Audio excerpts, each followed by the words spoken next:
देखो 2029 निर्वाचन पूर्व खाली ओडिशा रे नुहे सारा भारत वर्ष रे लोकसभार आसन संख्या बढ़ लोक संख्यार आसन संख्या बढ़ला माने विधानसभा मध्य समानुपात भाग में बढ़ तेणु से ही आधार रे मुख्यमंत्री एभली टिप्पणी दे पारि था जातीय गणमाध्यम जो चर्चा होची से चर्चार बर्तमान सुधा सत्यता किसी जना ना कहीं 2026 आम बर्तमान जो सेंसस चली 2027 जाए भी चलो तापर जो डिलिमिटेशन कमिशन गठन कर लोक संख्या आधार से करेंगे गोटे गोटे चर्चा आपण मझे शुणिथे जे ये डिलिमिटेशन प्रोसेस द्वारा दक्षिण भारतर राज्य गुड़िक बेसी क्षतिग्रस्त हे कहीं जनसंख्या नियंत्रण कर लोक संख्या आधार कराऊे से गोटे धारणा रोचे आशंका रोचे उत्तर भारत जी दबदबा आमर से रही ओडिशा द्वारा क्षतिग्रस्त हम कहीं आमर जनसंख्या गोटे नियंत्रण में रही आमर कहुच्छी लोकसभा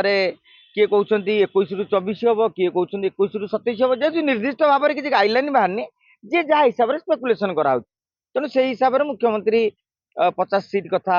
कही सबुठ बड़ कथा हूँ 1977 निर्वाचन पर 1970 पर बढ़ी 1977 निर्वाचन पर आउ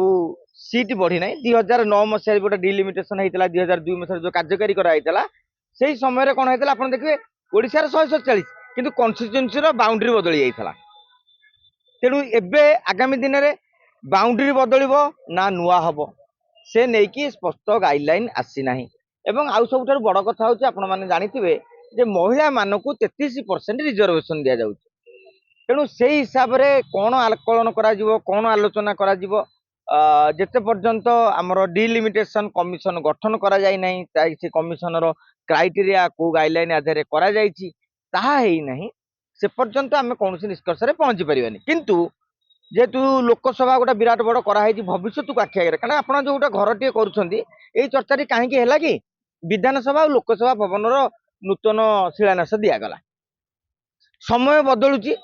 तेमे पुणी 100 वर्ष चिंता कर तेणु से 29 पारे 34 पारे 39 पारे आउटा उत्तर पीढ़ी हो पारे आउ तो यहाँ जो आमर छोटकाटिया घर नुह जे आप प्रति वर्ष की चेंज करदे तेणु से हिसाब से गोटे विराट परिकल्पना कराई 2036 समृद्ध ओडिशा को आखि आगे रखी